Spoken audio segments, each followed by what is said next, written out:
as well as delinquency cases.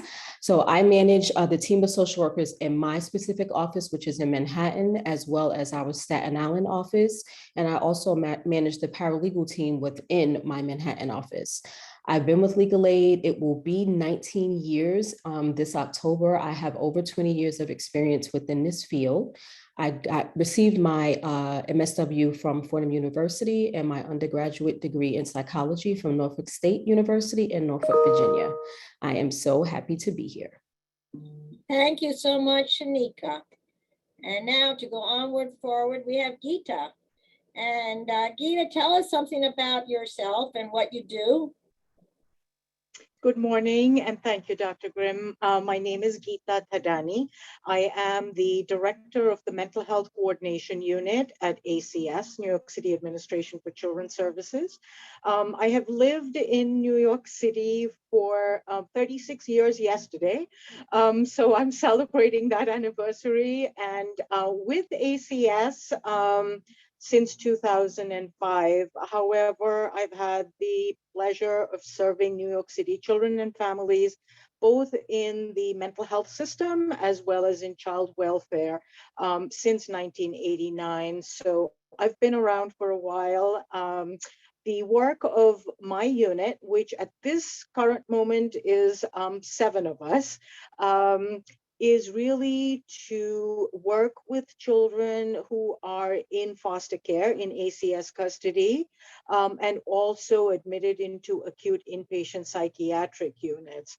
So we support our foster care case planners and our ACS case planners during the course of the inpatient hospitalizations, to make sure that children are getting the treatment and the visits and the help that they need, and also to make sure that the aftercare arrangements are in place before they leave the hospital. Thank you. Thank you so much. And last but not least is Karina, who works with us here at the New York Center for Children.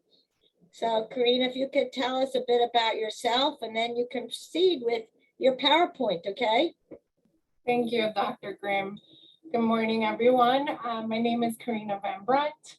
I am a bilingual therapist here at the New York Center for Children. I have had the pleasure to be here since March 2019.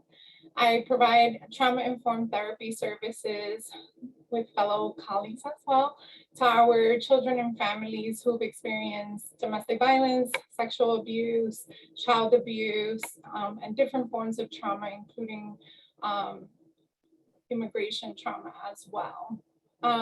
Prior to my work here at the New York Center for Children, I started in 2009, so it's been a few years already.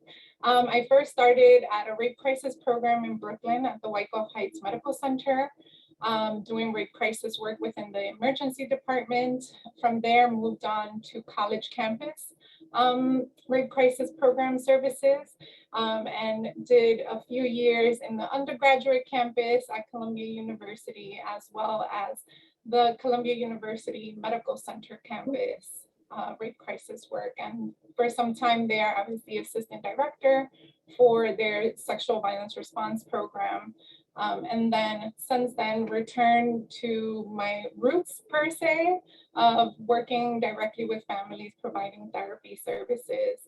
And it's just sort of a reminder of, you know, where it all started for me on a personal level with my immigrant family. And so it has been a wonderful experience being able to provide services to families, especially families who migrate from all areas of the world to come to the United States, and specifically New York, and seeking services, especially during such traumatic times. So it has been a wonderful experience working here. And so with all of that, when we talk about vicarious trauma and why we are all here, and you know, it's unavoidable for us to also experience vicarious trauma. And so for today's webinar, the objectives are to recognize vicarious trauma. And I think for all of us in the field, we sort of have had a lot of these conversations, common responses, and causes, supporting staff and clients in mitigating vicarious trauma. How do we develop and promote coping skills? Promoting self-care for ourselves, especially after COVID. I think all of us realized even tenfold how important that is. And understanding vicarious resilience and nurturing resilience, which are newer sort of phenomenons and terms that have developed in the field. So we'll go over a little bit about that. So anyone guilty of memes and TikToks around jokes about work? I am. That's my guilty pleasure. Watching some of these TikToks about work. I love my workplace, but you know, sometimes you indulge in these funny memes. And so I think this captures vicarious trauma and the work that we do with our clients who experience trauma. And so sort of the never ending cycle of I give it to you, you give it to me, I give it to you, you give it to me, you know, sort of like the going around and around. So this meme sort of highlights that aspect. So what is vicarious trauma? And I think a lot of us have attended trainings before, so I will sort of define it and go through it as we go along, just so we are all on the same page. And for us, in reference to the definition, we define vicarious trauma as a negative reaction to trauma exposure. And it includes a range of psychosocial symptoms. It is also known as secondary trauma. And so any one of us working with survivors of trauma and violence are at risk of being negatively impacted by the varied exposure and effects of trauma that the survivors experience. A change in our worldview is considered unavoidable. So needless to say, for a lot of us who have been doing this work for some time, we know that it definitely affects how we perceive the world. There is a spectrum of responses that we may experience, and as we go along, we will review those different responses. So in this part, I encourage folks to, in the chat, add any thoughts or ideas on how we are exposed to trauma, whether it's on our personal lives, those of us in the field, how are we exposed? So this list that I will go over sort of is a brief description of some of the ways, but there's definitely much more ways that we can be exposed. So I encourage folks in the chat to please share as much as they would like of different ways that we are exposed. The first one, witnessing violence. Definitely, I know that I grew up in a neighborhood that definitely some time ago in the 90s did not, was not necessarily the safest neighborhood. And so unfortunately, growing up, witnessing violence was a norm for me. So definitely witnessing violence, whether it's in our communities or within the communities that we work in, when we're working with clients and their experience of living in communities that they witness violence consistently as well. Clients recounting their experiences. As we all know, the field itself of trauma can be very difficult. And part of our work is taking on those stories and those experiences that folks come with and having to obviously listen and process that information with them and the traumatic experiences that clients come with. And then there's, of course, press and social media. We can't escape those, especially nowadays. We have Facebook, Instagram, TikTok, Snapchat, all these different things. And even with our clients, right? They are so engaged in social media that oftentimes a lot of this information is being shared on social media. So definitely, obviously we've heard of so many shootings, the mass shootings in Texas, and then here in New York. I feel like I turn on the news and I'm constantly hearing about shootings in different areas and different communities in New York City. So definitely press and social media outlets and folks sharing videos online about, you know, someone assaulting someone else. So definitely those are some ways in which we are exposed to trauma, and specifically experiencing vicarious trauma. Reviewing case files, you know, obviously for a lot of us, we can be working in the DA's office or in the hospitals, or when we have a transfer case and having to review and read through a client's prior experience, you know, court reports around these experiences are other ways that we are also exposed to these traumatic experiences that our clients have experienced. And then of course, for the folks who are first responders and actively respond to cases immediately after something happens, responding to the aftermath of violence or other traumatic events. I know when I worked in the rape crisis program, specifically in the emergency department, I was responding to folks who were coming in right after something had occurred.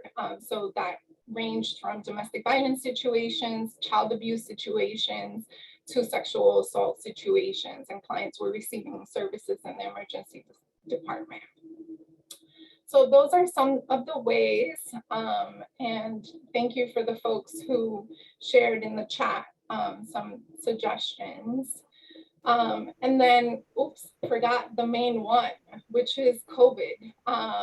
Obviously during COVID, I think we all experienced COVID in different ways. Specifically, what was so relevant to COVID is that we were simultaneously experiencing something with our clients. Oftentimes, you know, as providers, we're listening to clients have different experiences, and though we empathize and can sort of imagine what that experience is like for them, you know, with COVID, we all were experiencing something exactly the same. We were all on lockdown. We were all so fearful of something that was so unknown. But then in addition to that, for a lot of us as providers, not only were we experiencing our own situations, managing our own personal lives, whether it's our families, our friends, navigating all of that, and then also supporting our clients through this. So talk about not being able to have answers. I feel like for myself on a personal experience, oftentimes when clients come in, you know, I can give them options of things that they can do. Whereas during the times of COVID, I would sometimes be on the phone with clients and I had no clue what to say to them because I also was uncertain. I didn't know what the answers were to certain things. And so, you know, simultaneously we were experiencing something with our clients that added stress not only to them, but then we were taking on some of the things that was happening for them, but then we also had our own things going on the back end. So to summarize, that is some of the ways in which we have been exposed to vicarious trauma through our work. And so here, this is the Vicarious Trauma Toolkit model. The Office for Victim Services is a rich resource of the educational literature on vicarious trauma. They have a whole web page, which we have shared at the end of our PowerPoint, on vicarious trauma, specifically to the work field, so work related. And so with the trauma toolkit, it presents the spectrum of responses when we are exposed to trauma related to our work. And so ultimately, the change in our worldview and then the different spectrum of responses that we may experience in the field. And so when we're talking about vicarious trauma and the responses, the first one we often are most familiar with are the negative responses. And so some of the ways that you can see that happening is, you know, whether it's within ourselves or within staff that we may supervise, is avoidant behavior, anger, fear, potential physical ailments, chronic exhaustion, difficulty sleeping. I am definitely guilty of that. Sometimes too much thinking, changes in appetite, hypervigilant, and then of course, re-experiencing our own potential past traumas as well. And so those are some of the ways that negatively can impact us. When we speak of neutral responses, psychological resilience, and basically by definition is our ability to mentally or emotionally return prior to crisis status quickly. So it's our ability to bounce back when we're speaking of psychological resilience. And so when we're talking about neutral responses, it's signifying that us as individuals, our resilience, our experiences, the support that we have, whether it's at home or within our agencies, is what basically defines how we bounce back from being exposed to these traumatic events. And so as well as our coping strategies, what do we do after being exposed to these different traumatic situations to be able to bounce back and show up the next day? It doesn't mean that it does not affect us, but essentially is what are the tools and the things that we are doing and how are we supported in our personal lives and within our agencies to process this information that we are essentially holding. And then there's positive responses. And so the idea behind positive responses is nurturing resilience. And with nurturing resilience is presented by authors Kathy Kane and Stephen Terrell, where ultimately we are just trying to help clients shift from survival mode to greater confidence, ease, and health.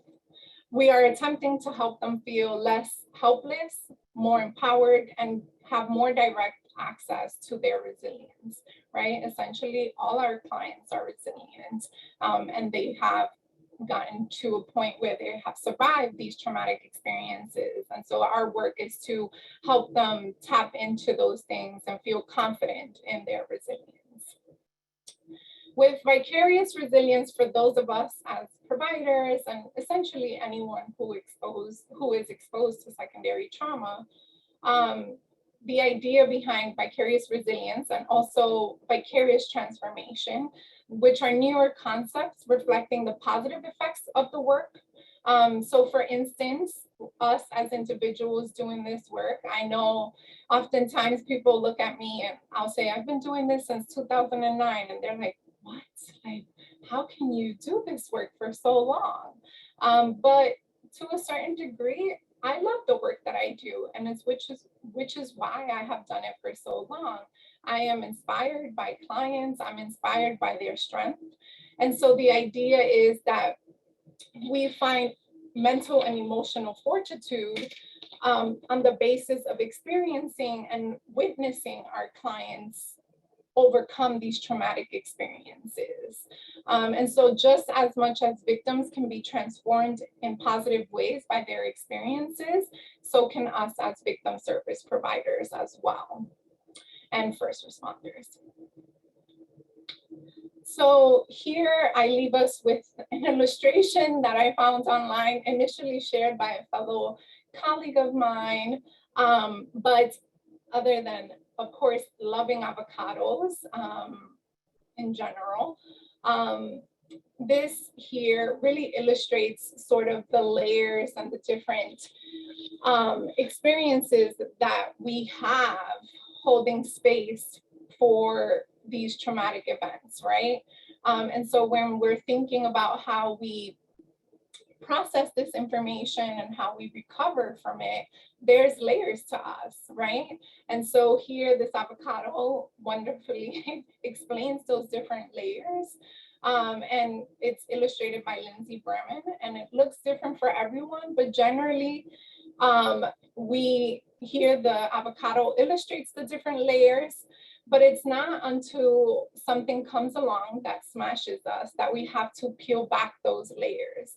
And so essentially what we would like for everyone to take away today is different ways that they can take care of themselves, right? Because essentially this work is very heavy work, is difficult work, and we want to be able to show up not only for ourselves and those of us who we those in our personal lives whom we love and care for, but also showing up for our clients, our fellow colleagues.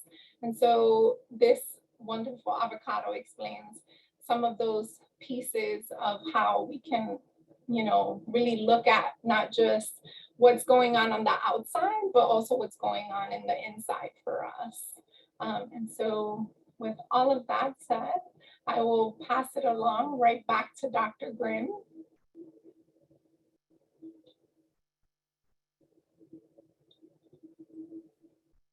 Thank you very much.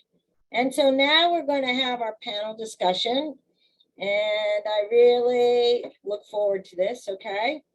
So we're going to start out first with Gita. And Gita, how do you support your team when it comes to them dealing with trauma, which I'm sure they deal with a lot of trauma? Thank you, Dr. Grimm.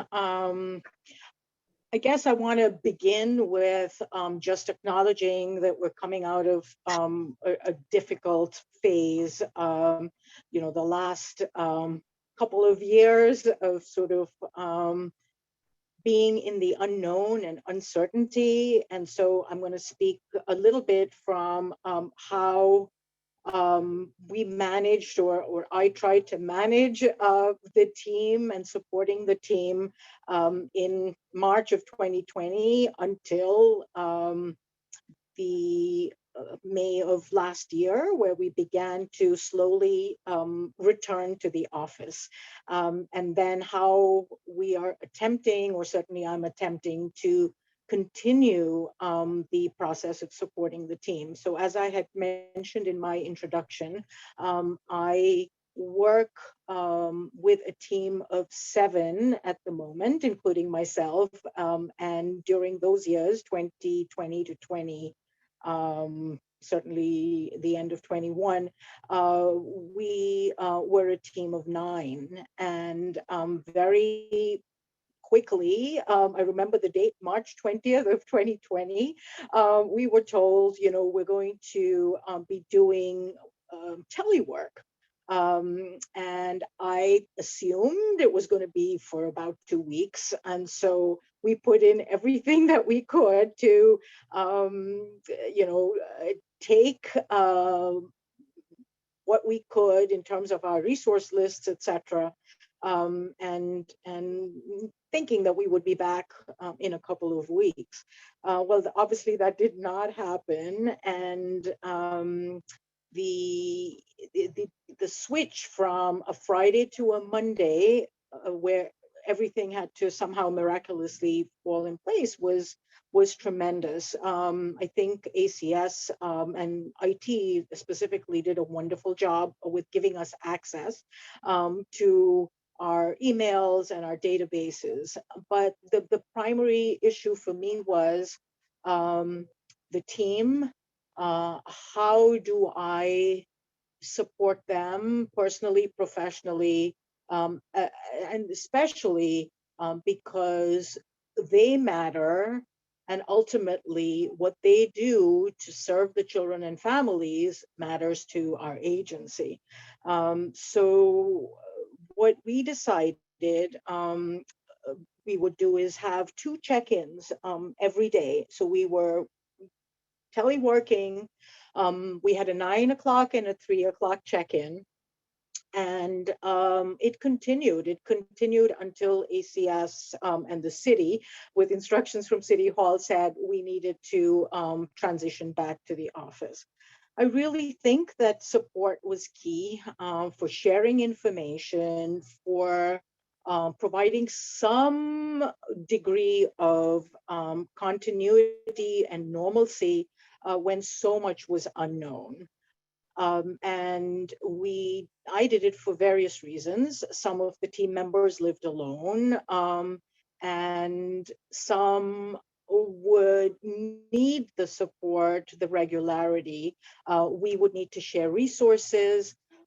I also worried about the fact that if any one of us got sick, if I got sick, for example, the team should be able to really function and continue the work of our unit and the larger work of the agency. there was a certain amount of, structure that I had hoped to provide, and I think that we did. And then there was also some amount of accountability that I know as a supervisor and director I'm responsible for. So the overarching theme for me was support for the team, continuity of operations in the face of this unknown. And I know I can speak on this for a while, but I know that the idea of team is defined differently. And for me, the team is my immediate direct reports, but also then the hospital liaisons and the foster care liaisons that are part of our larger operations. And so I'll speak to that later. I do want to introduce a related concept of shared trauma. I know we're talking about vicarious trauma, but shared trauma is something that sort of aligns with the COVID experience. And so for those who may not know, it's a term that came about in use after September 11. And Dr. Tassone and others at NYU have done a lot of research on it, but it basically speaks to the exposure of professionals, mental health, or even helpers to the same collective trauma as our clients. And I believe that the COVID experience certainly really relates well to the concept of shared trauma. So I'm going to pause here because I know that we're going to have opportunity to listen to others and then come back and revisit some of these issues again later. Dr. Grimm, I hand it back to you. Thank you. Thank you very much. And I pinned you, so now I have to figure out how I unpin you, but I guess that's it. Where here, removed him. Okay. So anyway, Sheneka and Karina, do you want to comment on this at all about how you help support your team? Sure. Well, Karina, do you want to go first? I don't want to hog. No, definitely. Okay. Okay. Well, I want to break after speaking for so long. So please. Okay. Thank you. Okay. So as I said, everyone, I am a social worker with the Legal Aid Society. And specifically my unit, we represent children. So I think our story in terms of, I'll speak to COVID and, the world, basically shutting down during the COVID period is much like Gita's. It was a situation where we definitely thought that we would be returning to work in a couple of weeks. And, when that did not happen, and then, the devastation just continued to mount, anxiety definitely rose for myself as well as my individuals on my team and my coworkers alike. So I think some of the work that Gita did with her team was the same that I did. We definitely had frequent meetings. I eventually named our meetings for my specific teams like drop-ins. And so every Friday, we would have a drop-in where I would open up, my Zoom and people could come in, whether that be just to tell funny stories, or sometimes people would come in to process the way that they were feeling. And from that, I developed an idea called JSU Check-In. So at the Legal Aid Society, the juvenile rights practice, the social work unit is called the Juvenile Service Unit. And so my team developed something called JSU Check-In, which provided a half an hour slot of time 3 times a week. Now this started in April of 2020, where anyone within our organization, but more specific to the Manhattan and Staten Island offices, could drop in to also process their thoughts and feelings and to also case conference, because we all had vicarious trauma as well. We were all experiencing vicarious trauma also with our clients, right? We had a lot of clients that are in foster care and not, who lost loved ones, who lost caretakers, and then their whole worlds were turned upside down.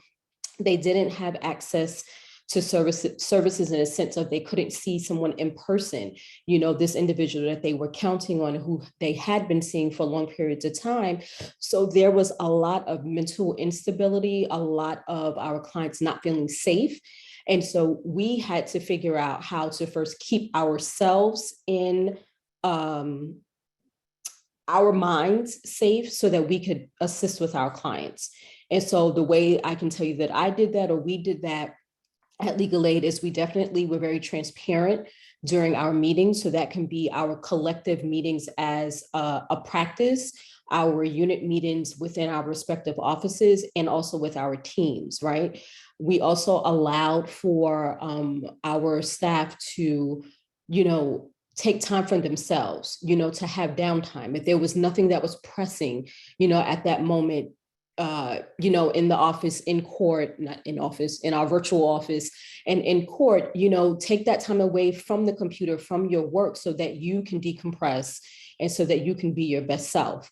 I think, definitely I have referred a couple of colleagues to our employee assistance unit so that they can also seek out professional assistance if they were in a space where, their anxiety, their depression was mounting, and us having conversations just wasn't enough. And also, I also found it important with my staff to discuss work transitions and boundaries, and discussing the importance of leaving work at work and then having time for yourself when you were away from work, because that also, contributes to vicarious trauma and you overexerting and stressing yourself out. Our organization also has various committees. We have a secondary trauma stress committee. And so those individuals who run and are a part of that committee was very present during COVID. And even to this day, providing resources and then sometimes also holding space where people could, convene and also do the same thing. Definitely talk, process, vent if they needed to, and also provide inspiration. So those are some of the ways that we try to assist our teams and ourselves.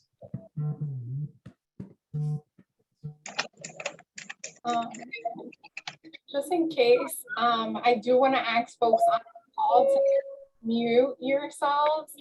That way everyone can listen to folks speaking. Thank you. And to answer the question, Dr. Grimm, as Sheneka was talking, I remembered with our supervisor, it's always the joke that he sort of predicted that this was going to be long-term. And all of us were like, no, we'll be back in like 2-3 weeks tops. And so when it turned into, by the time we came back to the office, I think it was like 7 months later or something like that. And that was literally once a week, staff members, very few of us. And we didn't fully start seeing clients until recently in September 2021. And so during that process, what really was helpful, first off, we had to figure out ways to stay connected. Usually we have an open door policy at our agency. So if your door is open, we can drop in on each other and talk and decompress. And if there's a difficult case, if I know my colleague's door is open, I can go in and talk about what's going on. And during COVID, the lockdown, we had to figure out ways to stay connected. And whether it was through chats, we had our usual scheduled meetings. It took us a little bit of time to get, equipment and things like that. So first and foremost, I know that I was never trained in telehealth. And so I know that when I went for my master's degree, that was not part of my education process. It was not part of my work experience prior to. And so I also had to shift and learn how to use skills virtually. So it was a very interesting change. And so a lot of what we did was having at least 3 to 4 scheduled meetings weekly where we're checking in, whether it's the clinical staff, the staff as a whole. We had our usual clinical, our supervision meeting with our supervisor. And so a lot of it was making sure that we were constantly in communication. We created chats within our, most of us have iPhones, and we would create chats in which we would check in with each other and sort of ask each other for support if there was a case going on. In crisis situations, oftentimes we went to the chat and we're like, who's available? And, supported each other in that aspect. And so a lot of it was us learning how to, it was no longer just physically going into each other's offices, right? We didn't have that.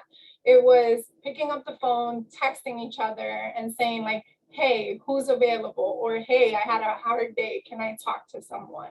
And so really we had to sort of become used to asking for help, which is sort of, I know for me, oftentimes I'm like, just going. And so for me, it was like, I have to, like reach out. I have to text folks. Whereas like before, I would just come out of the office, see whose door is open and pop my head in. And so it was definitely, a little bit of a process, but we all made sure to just constantly say like, hey, are you okay? Do you want to talk? And just really giving each other the space to be able to say like, I'm also having a hard day. And even with our supervisor, like always available, always, just a listening ear. Like we never felt that our agency turned us away when we were feeling overwhelmed or we were having a hard day. We always felt supported, and I think that made things smoother. Essentially, it was, I think back to first off in January when the numbers went up and everyone's like freaking out, talking about potential lockdown again. My anxiety was just like, oh my God, I cannot do this again. And backstory is I have 3 kids at home. So needless to say, another lockdown. And I'm just like, okay, no, please, no.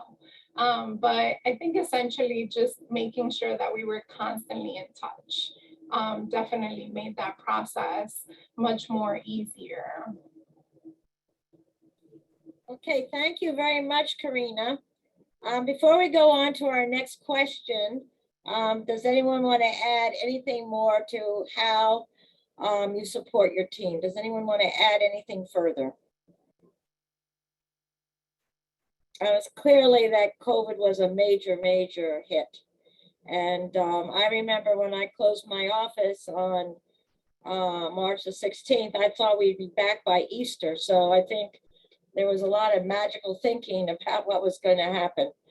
And instead, the pandemic was just horrific around Easter. So, so we all had to learn how to cope in terms of taking care of ourselves and taking care of the people that we are taking care of. So anyway, so we're going to go now back to our next question. And this one is for Sheneka, but everyone is going to comment on this. Is how do you support your clients? Because in as much as the providers are going through trauma, the clients are going through a lot of trauma. In fact, one of you mentioned, was mentioning about how some of the people that they were involved with, lost loved ones during this process of COVID. So, Sheneka, how do you support your clients? Yes, thank you, Dr. Grimm. I mean, definitely, I'll just start out by saying referrals, and making sure that we have relationships with service providers that can provide the therapeutic services that our client needs. We can do what we can at Legal Aid, and I can say specifically as social workers, and obviously the attorneys that are in our office, as well as the paralegals and, our support staff. But we are not trained therapists at Legal Aid. We are a law firm, so we can do what we can in terms of short-term crisis intervention, but we want to make sure that our clients are connected to good and appropriate services for what their presenting issues are. Excuse me. I think also helping our clients, obviously depending on age, to build their support network, right? To helping them identify who they feel safe with, who they can speak to, when they are in distress or when they are feeling sad or when they're angry, right? Because all of what I have mentioned are most likely trauma responses, for the majority of the clientele that we serve. And at Legal Aid, the majority of our clients are youth that are in foster care. So just, talking with our clients and helping them identify that we are a resource for them, that their therapists or their sociotherapists or their psychiatrists are resources for them, that their case planner could be a resource for them, their basketball coach, their teacher, whoever it may be, people that our clients may not necessarily think of as being someone like, hey, I have spoken to Coach so-and-so before in the past, and that is someone that really gave me good advice and someone who will avail themselves to me, so, trying to help our client build those connections is something that I found to be very useful with our clients.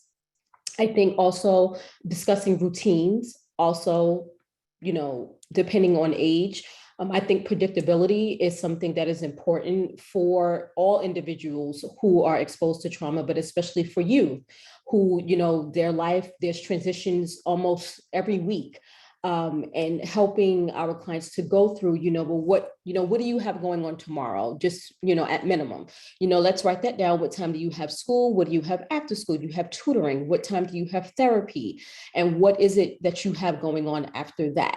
And if it's nothing, maybe trying to come up with some sort of activity, whether it be, something that they're doing in their home, painting or reading or journaling or whatever it may be, if it's a situation where we have a client who needs pro-social activities, us trying to locate those social activities for them, whether that be dance or some sort of art. It could be boxing, something where our clients feel as if they have like pent up tension or anger, and they can use, some sort of physical sport to help, ease their mind and help let out that anger. I think that's definitely useful. And also just going over explaining if they don't know and going over various coping mechanisms that clients can use during the period. That includes activities that they either could be engaged in or want to be engaged in. Discussing definitely self-care. Like I'm a big proponent of yoga. And, we have a lot of clients and very young clients who are, who have been exposed to yoga, especially during the COVID period, who think that it's useful. I think some of them think it's silly and, they think it's something fun to do because they have to be silent and they have to, kind of, be one with themselves. And so it's definitely a learning process, but something that, a lot of my clients I found are in tune with and actually engaged in. As I said before, I think writing and journaling, I think also speaking with clients, who sometimes have high anxiety that may manifest as anger or as being destructive, teaching them to walk away from situations respectfully, hopefully, to walk away from situations and to take time for themselves so that they can come back and be their best selves. And then I think, one of the greatest ways that we can support our clients is also safety planning. And, those are for clients who are definitely at risk, who have, horrible trauma histories and, and are not in a place that they can kind of help themselves at that point in time, is to make sure that we develop safety plans with our clients and help them to see that they can help themselves. That's excellent. Thank you very much. Okay, Karina, would you like to add to this in terms of your dealing with your clients? Yes. So with our clients during COVID, but just in general, making sure we had a consistent schedule was so important. I think, especially when we were initially locked down, it became, a process to sort of get us on a routine. Usually clients come in at a designated time every single week. And so even throughout during these recent years, it's really just making sure that we are connecting every single week, ensuring that they are showing up figuring out what are the things that would help them be able to make sure that they're showing up to their weekly appointments, and then connecting them to services. For us, we are doing the therapy work, but outside of that, we have to connect our clients for ongoing services. And so making sure that they are aware of things that they are entitled to be able to facilitate things. Oftentimes folks didn't have access to food, or they were experiencing loss in their personal lives within their families. They were impacted, their health was impacted because of COVID. And so trying to support them and figuring out the different things that they would have access to facilitate things to be easier. And really just holding space for clients to hold space for them to talk about the uncertainty, to talk about the fears, and really just in general acknowledging that, the reality is that we don't have the answers to everything right now, but, what can we do to, get through today or get through tomorrow or get through the next week? And so really making sure that on a consistent basis, our clients are really showing up. Oftentimes, as we know, if clients miss a period of time of services, they come back and it's like they come with double, triple of the concerns and issues or traumatic experiences in their lives. And so really making sure that they are showing up and what can we do to make things easier, and also just being flexible. I think part of it too for our agency was sort of figuring out, like, it's really hard for you to show up every single Tuesday at 5 o'clock. Like, what other alternative times, what's helpful for you? Is it phone? Is it video? Is it in person? And really supporting folks and being able to process what is going on for them, whether it's because of things that they're witnessing in their neighborhoods, uncertainty within their areas, or their own personal experiences, or things that are happening to folks around them, their own children. As we all know, definitely COVID has impacted adolescents and young adults. And so really supporting parents, supporting our young adolescents and adults in processing what is going on and seeking support and normalizing support. I think oftentimes in specifically communities of color, mental health is frowned upon. Oftentimes, I know I grew up, mental health.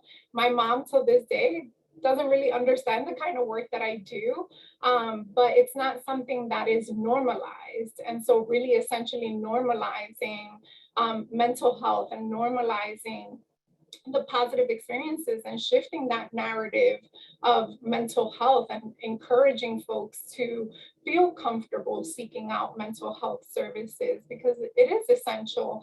And when we get to a place where we see this just as a regular doctor checkup, if we break a bone, we're going to go to the hospital and get it fixed, right? And if we're constantly having experiences and anxieties and negative reactions to certain things and certain things that we're unfortunately exposed to, why not seek out mental health services? Why not seek out the kinds of services that enable us to be able to move forward? It doesn't solve everything, but essentially it's a step towards living a healthier, more fulfilling life, essentially. Thank you very much, Karina. Gita, do you have anything to add to this?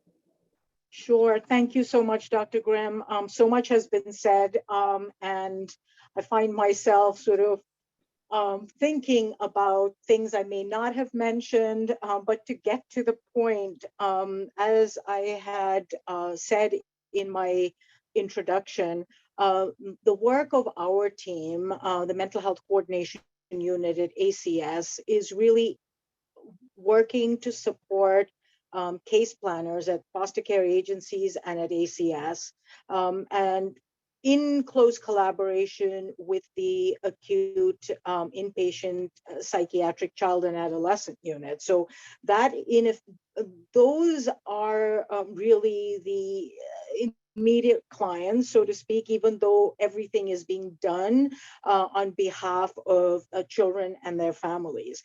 And so while support to my team, both in terms of minimizing the isolation during this period, getting them the information that they need, covering when they had to be off because of personal loss or tragedies within their own families or larger network. We really wanted to make sure that services to children were not impacted, and we did what we could to lend support. So the operations really, I'm really proud to say, were able to continue. We lead a monthly phone call with mental health liaisons in each of the 26 foster care agencies. And so that continued from March and April of 2020 right the way through. And also we meet with the hospital liaisons and with our OMH point people in the New York City field office and at central intake every other month.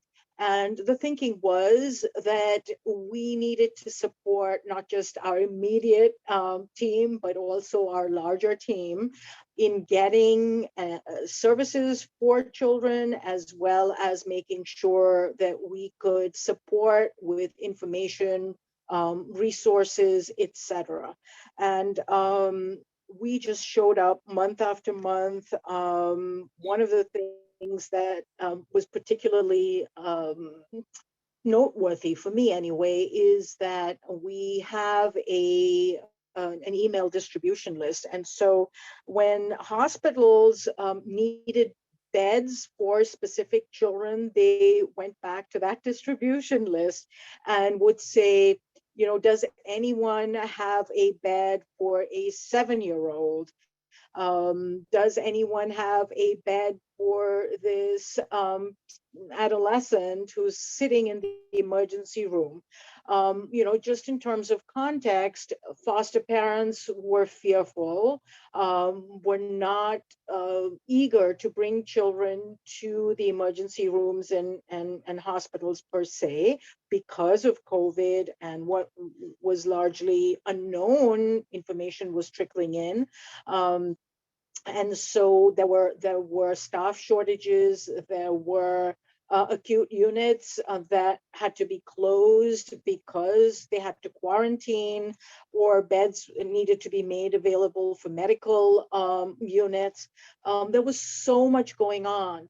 But the ability of our colleagues to kind of use and network with each other, I think, you know, partly because of the existence of our team, was really gratifying. I remember the hours were long. I personally was so grateful that I did not have to use public transportation to get to work every day. And so the idea of gratitude still sticks with me. The fact that I could be at home when so many New Yorkers just were first responders and had to be commuting and dealing with all kinds of unknowns, made me want to do more. I know that there were times when I couldn't even get to my kitchen to put something, you know, on a plate to eat because things were moving so fast. There was so much being asked, and of course, I'll get to speak on you know, how I manage self-care. But the first few months were really intense. And let's not forget that in addition to COVID, there was the Black Lives Matter movement. There were it was, you know, election time. And so anti-Asian hate crimes that followed. There was a lot to grapple with. And so using the forums, both within the smaller team as well as our extended teams, to talk about the difficulties, the challenges, and lend ideas and support was really what I think we did well. And I know that several team members, because prior to COVID, our unit met once a week in person, and we discussed various issues, including children and how best we could support them.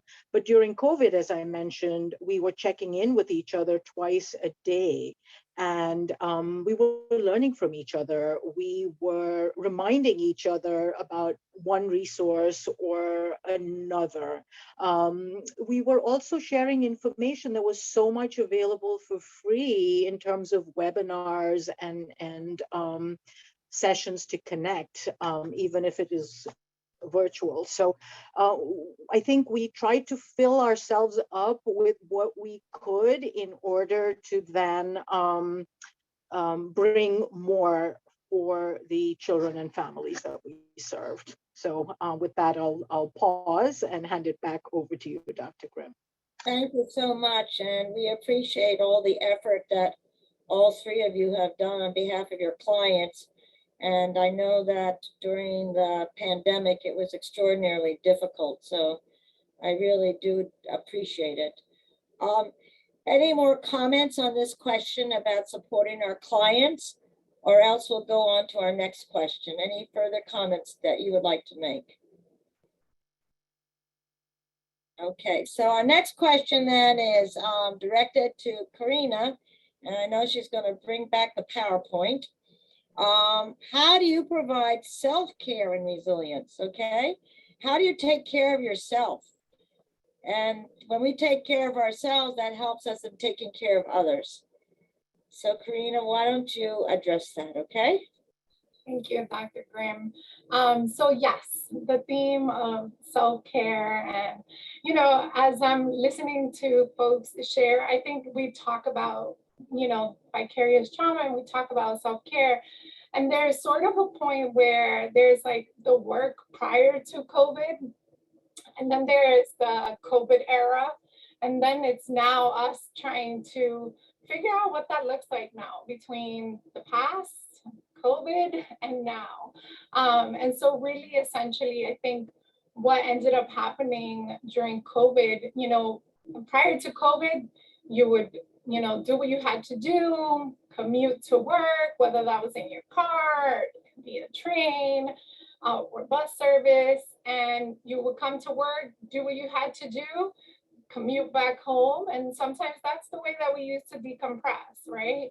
And then COVID happens, and for a lot of us, we had to make space in our homes. We had to figure out what doing the work meant within our homes. What was before a space where, most of the times, if I'm doing any kind of work, it's really on the computer, stuff that I'm typing out, not actually doing sessions with clients and things like that. And so when we talk about, these different experiences, I think COVID really showed the importance of making time for self-care. Self-care became essential. And I know, and I will talk about it in reference to my experience, but I'm a full-time therapist, and I'm a full-time mom simultaneously during COVID. I have 3 children. At that time, they were 13, 7, and a 3-year-old.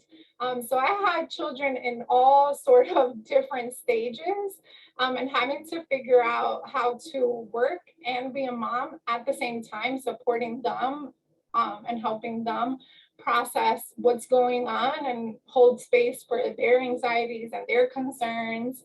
And then there's mine, and then there's those of our clients, and the list goes on and on and on. Self-care became essential. And so I know that for me on a personal level, self-care, oftentimes we talk about self-care as being like taking a shower or it's taking time to listen to music, but essentially it can be, all these different aspects of either spending time by yourself, going for a walk, Setting boundaries. Setting boundaries became essential for me, especially after COVID.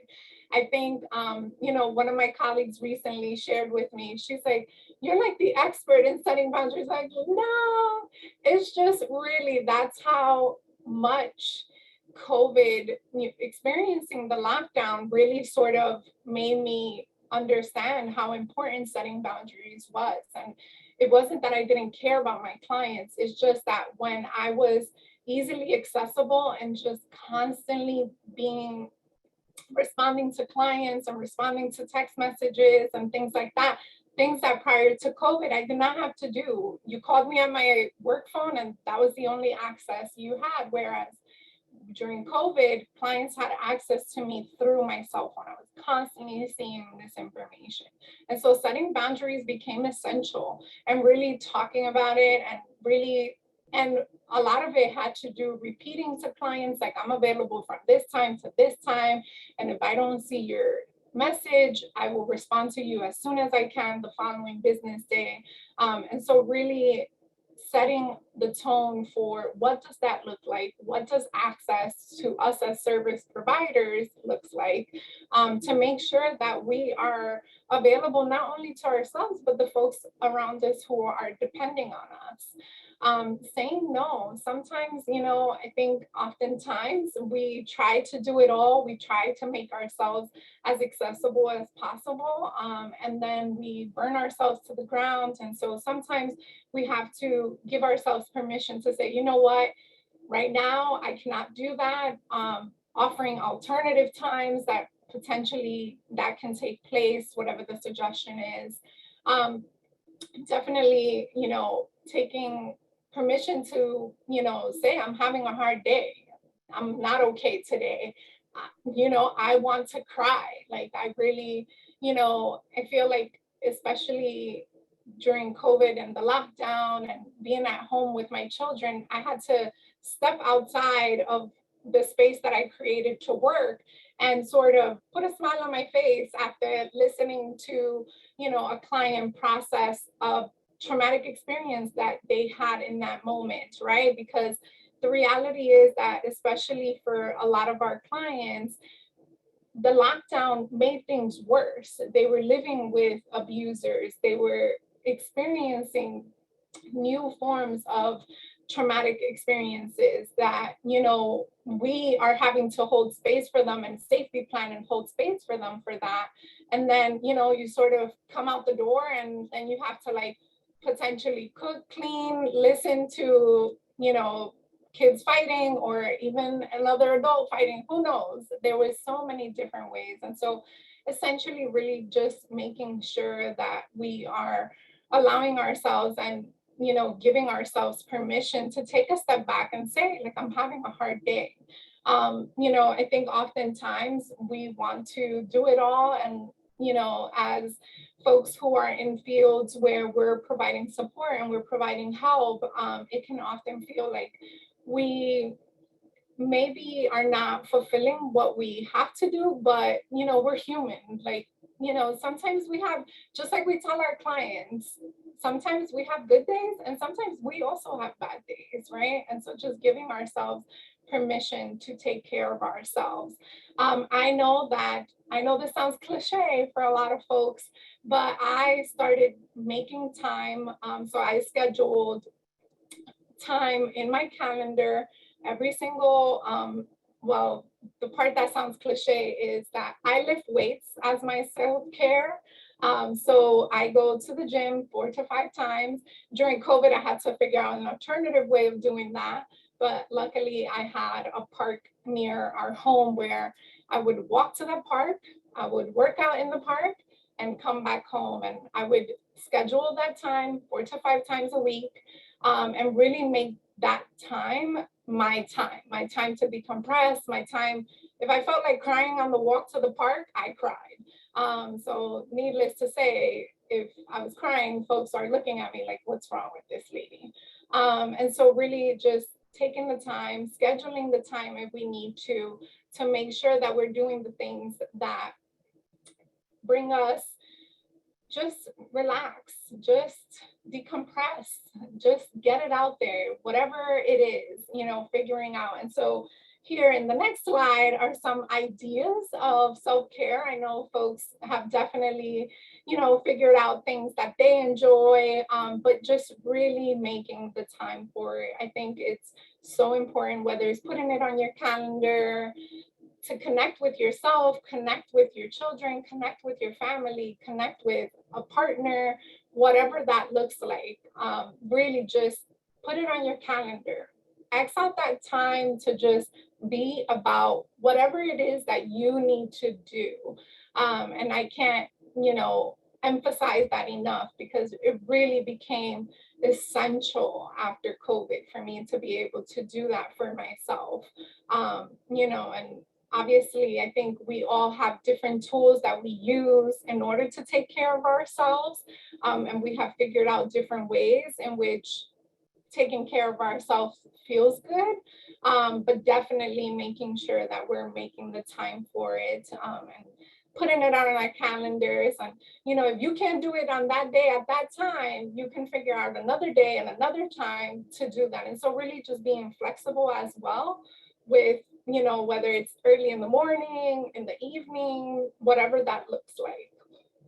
So I think for me, that's pretty much it in reference to self-care. And I will give it back to you, Dr. Grimm. Excellent. And I know you have 2 slides that deal with self-care, right? Yes, I'm leaving on the self-care ideas for folks. Also, at the ending of the presentation, after the webinar is done, folks will be receiving a PDF copy of our presentation, and so along with a link to the recorded webinar. So if folks want to revisit or print it out and share with other colleagues, they can take a look at the PowerPoint. But I'll leave on the self-care ideas for folks to share. Excellent. So Gita and Sheneka, do you want to add anything in terms of self-care? I mean, I don't think I have much to add. All that Karina mentioned are things that I would have said. I think maybe the only 2 things I can tell you all that in terms of boundaries, outside of what Karina has already stated, a boundary that I set for myself was not watching the news. And that's still current to today. I just can't take it, watching the news. Obviously, I want to be aware.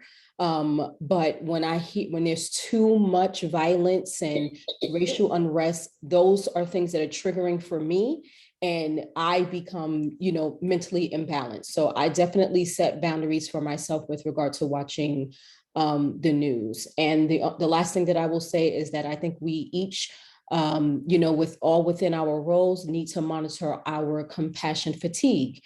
And when we become emotionally and physically exhausted, and that leads to us, sometimes having the inability to be compassionate for others and for our clients. And so just making sure, in general terms, that we're not burnt out, or measure our burnout, and make sure that we are speaking with supervisors, with family, and with friends about the way that we feel, so that we can try to mitigate it, or either walk away and take a breath or take some time off, so that we can, rejuvenate ourselves and be able to be present for ourselves and our clients. Thank you, Sheneka. And I also do not watch the news either. I think it's important to be informed, but there's no purpose in seeing one gory picture after another gory picture, and it keeps on replaying. Right. And I think that can add to our own trauma. I agree. Do you have anything you'd like to add about self-care?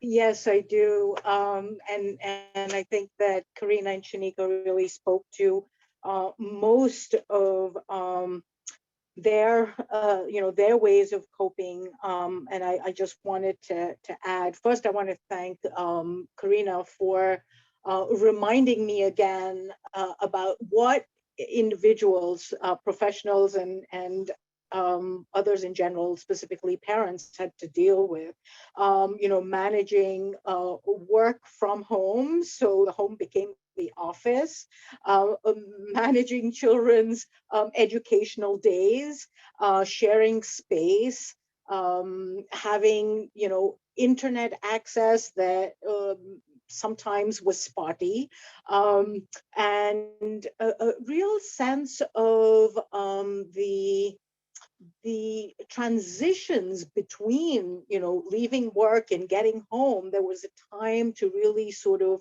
process things and then leave and enter the home and deal with whatever we face at home.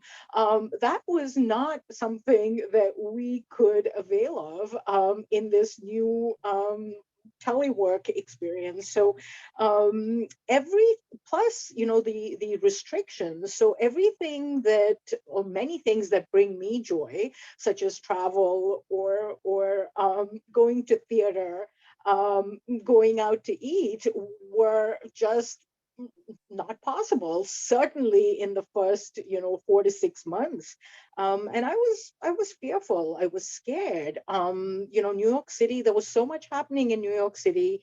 The streets were desolate, and then there was a series of sort of protests and some unfortunate incidents where there was property damage in our communities and neighborhoods. So the how did I take care of myself? I think I did whatever I could to maintain connections, both at work, as I explained, frequently twice a day, and then it became once every day. And at the current time, our team checks in twice in the week. But I also knew that I was dealing with so much and wanted someone to bear witness and help me think through things. So I requested supervision every week.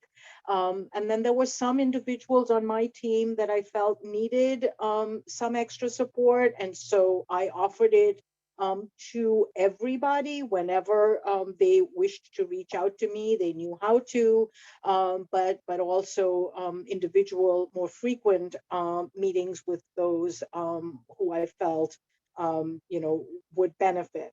And so maintaining connections. I also remember sort of difficulty with sleep, and typically I don't really have a problem with sleep. So during that phase, work ended at a certain hour. Sometimes it continued until later, but that was just from a place of I want to try to help as much as I can because I can stay safe and be at home. Of course, I did cut it off and then, picked up the next day. But, the workday would end and then I would feel like, okay, what is going on around me? In New York, in the United States, in the world. I have aging parents in India, and I didn't know, when I would see them, if I would see them. And so I assumed that others on my team and within the larger team had similar worries about family members and friends who were sick, dying, or had the potential to be ill, and how we would get to them and when we would get to them. So taking care of self is important. Taking care of others who you care about or are responsible for, also equally important.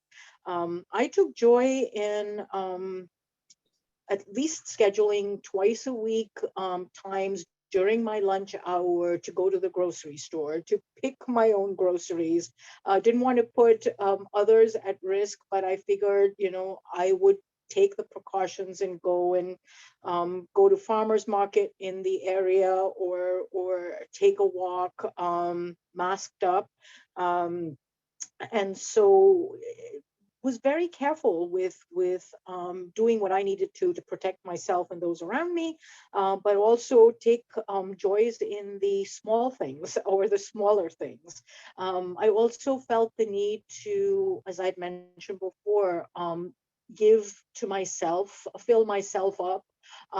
So wanted to hear about others' experiences and how they were coping, joined a lot of webinars and trainings, and also sought some spiritual guidance where I looked at, you know, broader issues and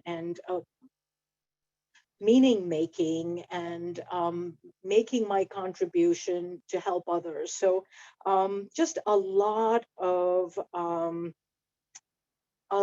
simultaneous ways to manage, cope, find alternative ways to take care of self as well as those around me, and definitely notice that I was able to be more flexible. I would have never imagined that a city agency would close, I mean, we were not essential workers. Child protective staff obviously had a different experience, but for our team, we were able to not come to the office for several months, and that was amazing. But we absolutely had to find ways to continue to feel gratitude, do the work, and find joys in things that we probably took for granted at other times. So I'm going to pause here and hand it back to Dr. Grimm. Thank you so much. Thank you very much. And I think all the things that were mentioned were really important. I mean, as a physician, historically, physicians are exposed to a lot of trauma, COVID or no COVID. COVID was especially traumatic for physicians, particularly those on the front line. But even prior to that, as a medical student, you begin to experience death. And so that by itself is traumatic. And I think it's very important for us to bring beauty into our lives, so that, I think walks, I think, are really wonderful to really see the beauty of the creation around us. I think that it's okay to buy ourselves flowers. We don't have to wait until somebody else does it for us. And during COVID, I have to tell you that in my personal life, there were two really important prayer groups that evolved, that was really important. One was specifically for physicians, and the other was brokered by, a friend of my church. And that was very helpful to me personally. So I know that people come from different faith backgrounds, but for those of you who do come from a faith background, sometimes that can be unbelievably helpful. So I don't know, Karina, do you want to show us your two last slides of self-care? I thought they were really good. Yeah, they're up, Dr. Grimm. Huh? They're up. I don't see them. No. I see you. Okay, let me see if I can pull it up, okay? Let's see, switch to share contact. Is that what I do? Okay, so does everybody see this? The self-care idea. Okay, so let's go over some of these because, I don't know about you guys, but I started cooking a lot more at home, and I've continued to do that. So you notice here it says bake your favorite treat, so that's a creative outlet. I mean, for some people, maybe it was a little bit over the top because unfortunately there is COVID obesity that took place. But, I think that can be a very creative outlet. Just treating yourself, I think, is really important. In my community, animals have been very therapeutic. 911, EMS, jail personnel, specifically the jail mental health director. I'm sorry, I didn't fully hear that, but I had one of my former roommates used to color. She did a really great job, so it's okay for adults to color. It is important, to do things with other people. And I have a group of friends in Pennsylvania, and also my son does this as well, is that they regularly play board games with other people. And, that is really superior to being on a screen, I have to say, because it promotes social interaction. So I think that I think there's some really good suggestions here. I think this one here, we talked about watching the news and how that can be very traumatizing, but disconnecting from the internet is also very important. And one of the problems that I've seen with teens in my pediatric practice is that they became so, in a sense, addicted to their screens that that in itself was associated with depression. So we all try as providers to get our kids to limit their screen use, but as you know, it can be somewhat challenging. And somebody said, I wish we could have therapy dogs come to workplaces. And, you know, I mean, animals can be so therapeutic, you know. I mean, they show unconditional affection. So that I know people who have really been helped out by animals. I think, Karina, there was another slide that went with this, or did I not see it? I'll put it back. The one before it? Yep, self-care can be. Yeah, so, you know, I think these are all things that are really, really important for us to remember. So we still have plenty of time for discussion here. And in closing, now I'm going to ask the panelists, and I believe, Christine, you've been monitoring the chat box. But in closing, for the panelists, what do you think are some of the important take-home messages about, you know, vicarious resilience, okay? What do you think are some of the important take-home messages? Because this is so important because, you know, in the work that we do, there's really a long learning curve. And it always saddens me greatly when somebody retires early because of burnout, because they have so much to offer, you know, from their years of experience. And so we're really talking about vicarious resilience and, you know, how do we, you know, really enjoy our professions and avoid burnout. I mean, I think that's really important. So I'm going to open it up. Gita, do you want to start off and tell us what you think are some of the important take-home messages?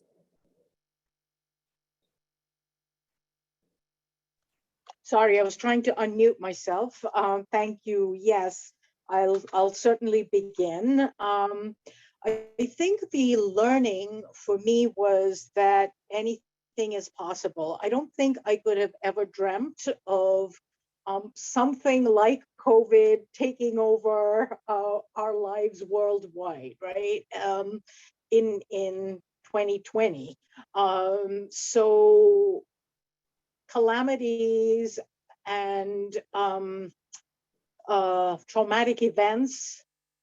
From now on, I would say anything is possible. And I can also say that we collectively are able to move forward, that we can deal with it, we can come up with solutions and really live through some of these unexpected trauma experiences or events. We can be flexible. I think we all did things in order to manage and continue to work and live and I dare say thrive, despite all of the challenges and the losses and the illness that we grappled with. I think relationships and having a relational perspective is really, really key. Maintaining connections, whether it means sort of moving in with family members that some individuals needed to do for financial and other reasons, maintaining relationships in the workplace, helping each other professionally, sharing information and resources. And so I think that my own sense of, you know, how things should operate, for example, in the workplace, certainly had to be readjusted. And I now know that, meeting with the team together, whether to share announcements or to, discuss important topics or to brainstorm about ideas to help clients, is doing that more than once a week is entirely reasonable and possible as long as the team agrees that that is helpful. I will continue to do that. And so the takeaway for me, I think, is really being open to working under different circumstances, and really supporting each other. I think I have never quite subscribed to the 9 to 5 or 10 to 6, work time ethic. I take other factors into consideration. And so there were days where I was emailing on weekends, trying to find resources or hospital beds on the weekend or at 9 o'clock at night someday, but that didn't feel onerous to me. And I think the individuals decide what they are and are not able to do, even, within broad organizational guidelines. But I think that,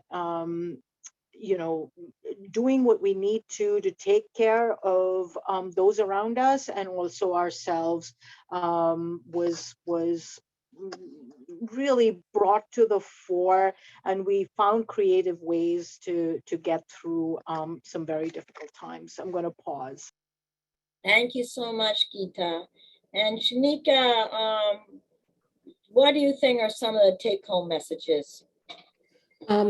Just briefly, definitely take care of yourself so that you can take care of others, inclusive of your clients. Maintain boundaries in whatever that looks like for you, and definitely manage your compassion fatigue. This world doesn't seem to be getting any better per se. As we've already discussed, pandemic, violence, racial unrest, our own individual experiences that cause trauma for us are probably going to be ever present. And I think the takeaway is just to make sure that we're able to be insightful, that we, are able to build up the tools that we need to ensure that we are all healthy, so that we can continue in this world. Thank you so much. And Karina, what would you say are some of the take-home messages? Some of the take-home messages, definitely, I think, as I had mentioned before, normalizing and us acknowledging the importance of mental health. I think it's also important for the agencies and the folks in administration to hold space for the realities of how difficult this work can be and normalizing those conversations. I think oftentimes, I know when I first started in 2009, these were just not conversations that were taking place. You showed up to your work and you did the best that you could, and the numbers had to be high. And, it just always felt like a never-ending race of trying to keep up. And I think that especially after COVID, we have started to understand, or at least not necessarily understand, but more acknowledge the realities. I think oftentimes there's guilt in feeling like, this is hard. And so by being able to normalize the conversation and say, this is hard work, let's talk about it. How can we incorporate strategies and things to support our staff? I hope that that is essentially the takeaway, and really, acknowledging and figuring out ways that we can incorporate within our work to really have these conversations with our fellow colleagues and really understand what is the impact, right? And how we can strategize and come up with new ideas and supporting staff. As we all know, the burnout rates and, staffing shortages skyrocketed. And so really essentially holding space for the reality that, you know, especially when it comes to trauma work, we are impacted. Like, we are definitely not made of steel. And so really acknowledging those aspects. And I think that as more research and more literature comes out, and people spend more time talking about these things, we will definitely learn more. And for future folks as first responders or social workers or attorneys, physicians, and you know, the list goes on and on and on. Folks can really have these conversations about vicarious resilience and vicarious transformation and the positivity of this work, right? I think the work itself oftentimes is very emotional. You know, I remember my husband is a custodian engineer, and his work is labor intensive. And, you know, I remember sometimes I would just like, you know, sort of so to myself, and he's like, what's wrong with you? And I was like, you just don't get it. I'm like, your work is physically intensive, but my work is emotionally intensive. And I think oftentimes when we acknowledge that and we really understand those aspects and hold space for them, we can definitely have folks who are much more interested in being in the work for the long term, and being able to just support folks. So hopefully, you know, whether it's you yourself as a fellow colleague, as a supervisor, really incorporating these conversations and making the time to really acknowledge you know, the impact of the work itself and how to create new ways of taking care of yourself, of your staff, you know, whatever that looks like.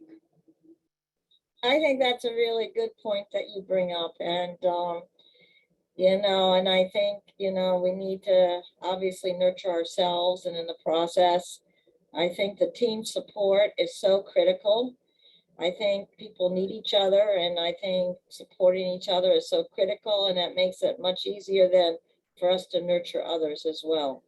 And I don't know, Christine, if there's questions on the chat box that we should address. Yes, we can open it up to questions now, but one came through while you were talking, saying, what can you do when you have a supervisor who says we are all busy? And that came from Carol Berger. So I guess each one of you can make a comment about that, because I know Gita, you're a supervisor, Sheneka, you're a supervisor, and Karina, you know, I mean, you're sort of a supervisor, but you also are being supervised. And, you know, I'm really proud of our agency, the way supervision is done here. So Gita, what would you answer to that question? If your supervisor is too busy? So I'm taking a deep breath, because I really, if I was given that message, I would need to think before I responded. The immediate reaction would be quite different from what I wanted to get out of, or the message that I wanted to give back. And here's what I'm thinking.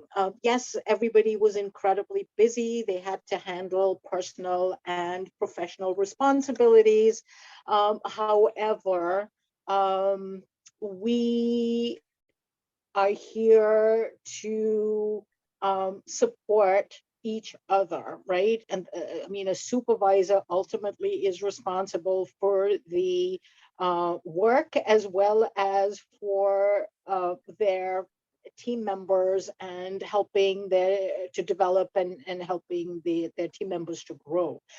So yes, I can understand that in the moment someone may be busy, but I would like to also hear that, you know, I have, you know, meetings right through till 4 o'clock, but I can't speak to you at such and such hour.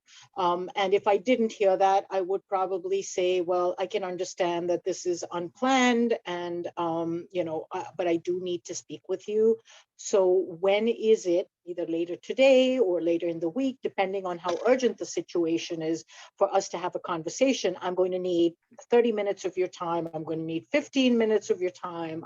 This is going to be really quick, but I do need to share this with you, and I can't do it on an email.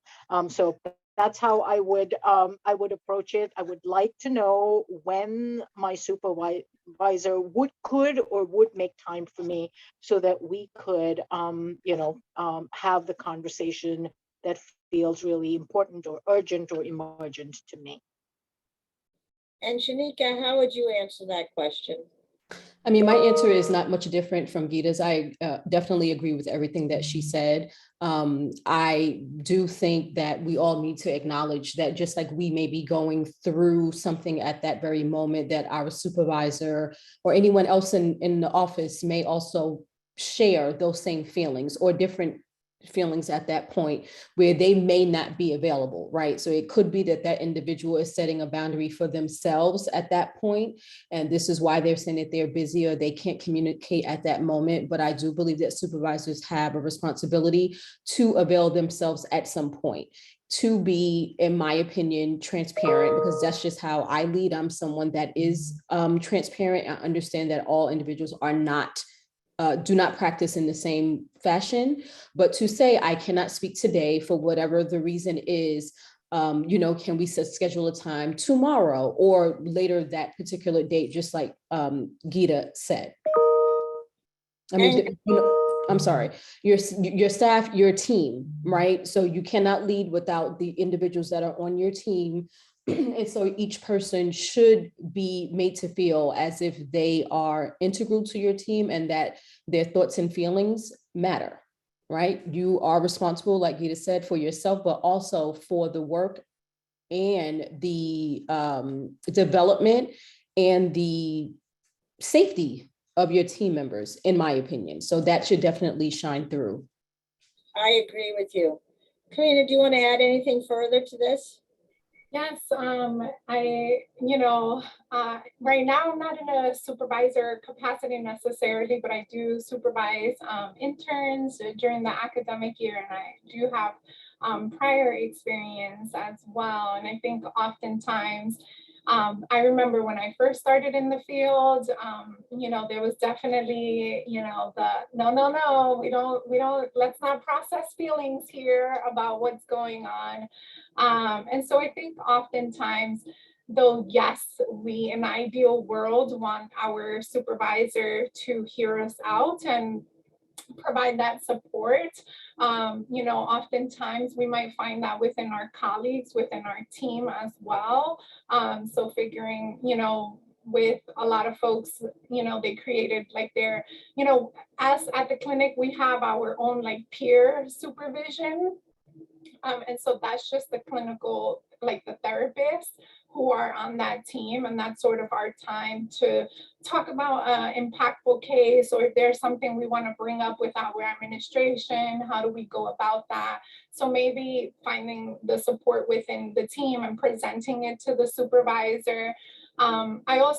It sort of reminded me of when I first started this work. I was so scared of like speaking up and, speaking to my supervisor and saying I disagree with something. And I think we can still be professional and express that we disagree with something and figure out solutions to continue to be able to do the work.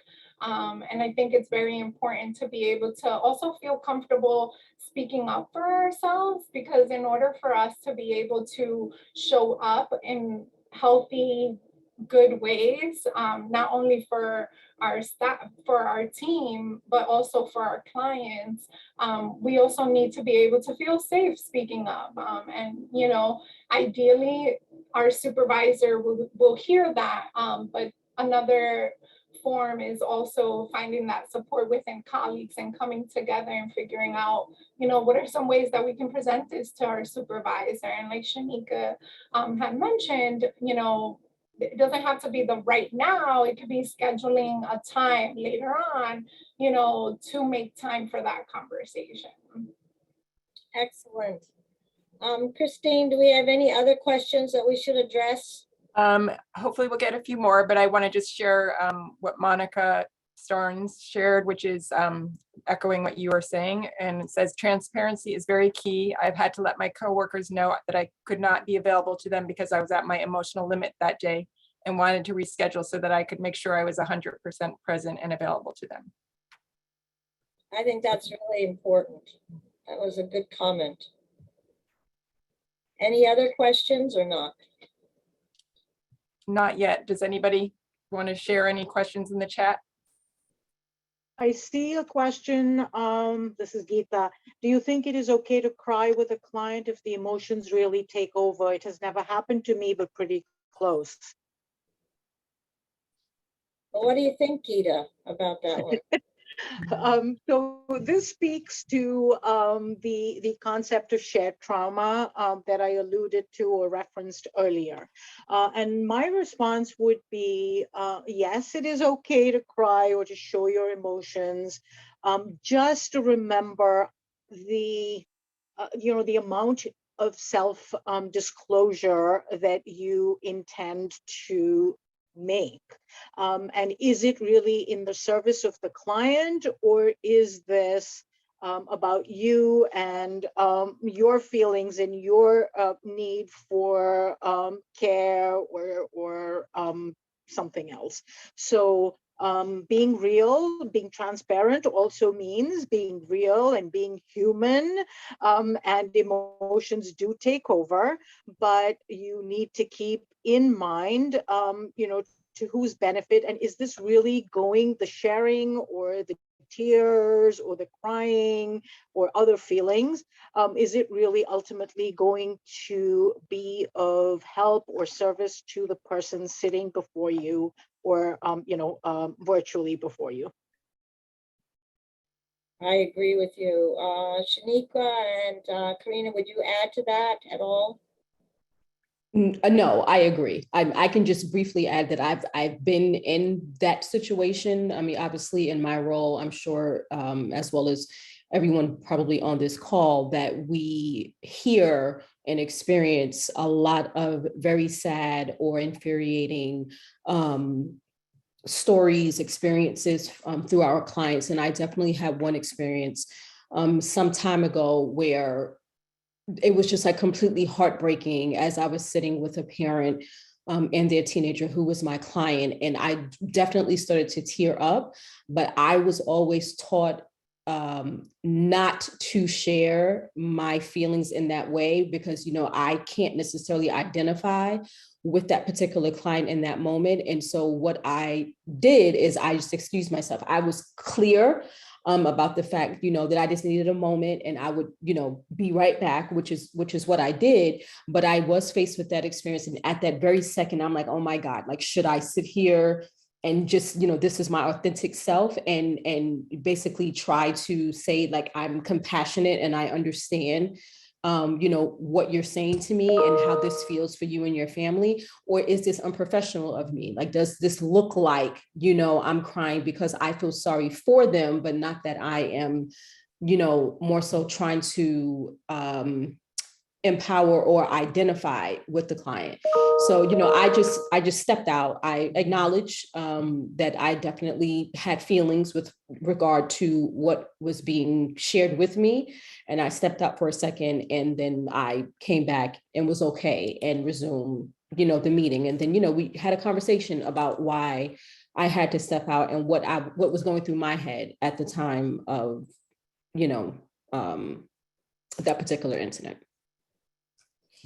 I think that was a good approach. Karina, do you want to add to that? Yes, definitely.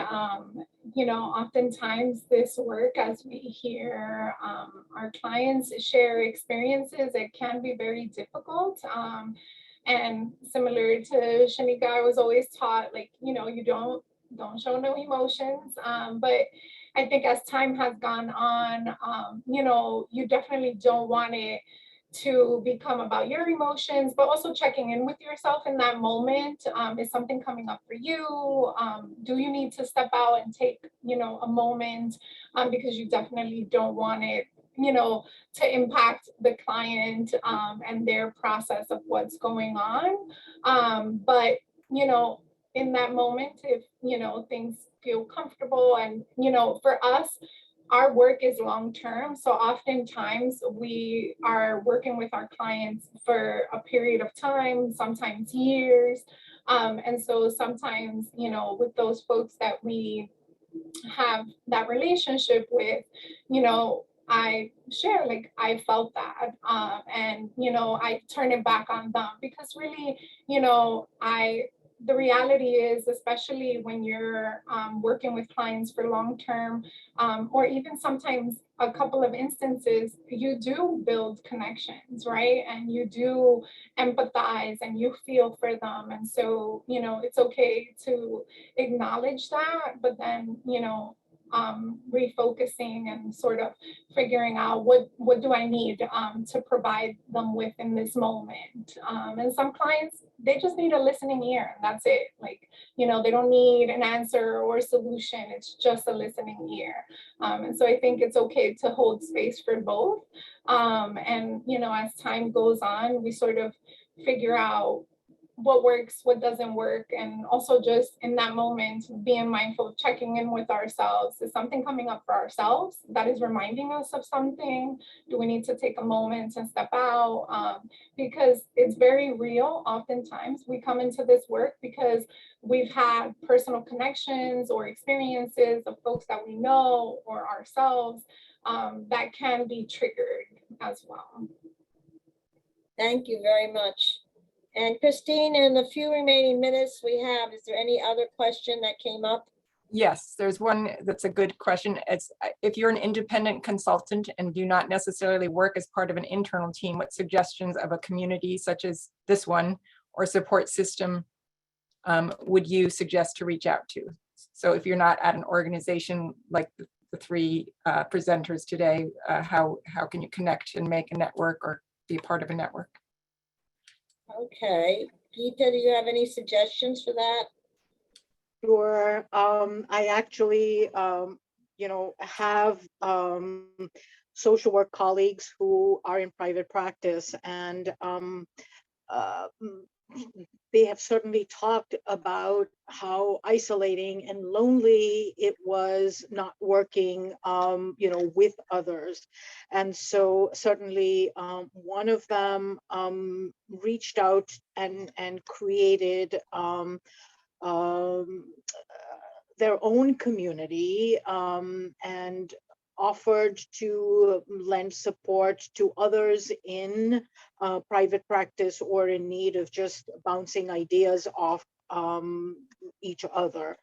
So I would suggest, you know, reaching out to other individuals who are in a similar circumstance, purely for the sake of support and not sort of, you know, necessarily starting a group for private practice, etc. I think, you know, there is something that has to bind us together as professionals and responsibilities for each other. So if it means reaching out to individuals that you know who may be in a similar circumstance, or to reach out to local chapters, say of the NASW, to ask them what they offer, reach out to other colleagues, you know, folks you went to school with, folks who are affiliated with schools of social work, to ask how you can get support or a small group going where you can really speak with one another and you know, engage in thoughtful, reflective practice. Thank you so much. And Sheneka and Karina, would you add to that at all? The only thing that I would add, in addition to what Gita has suggested, is, you know, national organizations also have local, I don't want to call it support groups. I don't really know what to call it. They have local groups like in different states, like obviously the national, I'm speaking for social workers, the National Association, as well as the National Association of Black Social Workers and the National Organization for Forensic Social Workers. I know specifically had support groups and things of that nature during COVID. I'm not sure if they're still in play, but I would assume so. So that's another suggestion. That's a great suggestion. And Karina? Definitely there's, like as fellow colleagues have mentioned, Facebook groups on social media. I know on Instagram, I don't know so much about TikToks, but there are providers who have web pages. They bring together groups of professionals to sort of provide support to each other. So I know that there's a few folks on Instagram personally that I follow that I just enjoy their content, and it really speaks to the work. And as practitioners, sort of thinking through, setting boundaries and things like that. So I know that there's folks on Instagram who often are, it's becoming essentially a way of life, right? Communicating and sharing the resources that we have at our hand. And totally not a promo, but on a personal level, obviously we're constantly in competition of continuing education credits. I know for me as a social worker, that is a constant thing. Especially some time ago, I let my license lapse while I was on maternity leave. And so CEs became a thing, and I joined something called Sweet Institute, and they provide continuing education credit classes, but they also have like groups and things like that according to your your profession. So sort of like your main group of like population of services. So I know it is a membership situation. I joined it some time ago, so I don't know what it looks like now, but there are definitely different organizations that are focusing on continuing education, but then also creating groups and things like that for practitioners based on, what their sort of niche is, like the main population that they're servicing. Thank you so much. And time is running out. So Karina, could you show the last slide, please?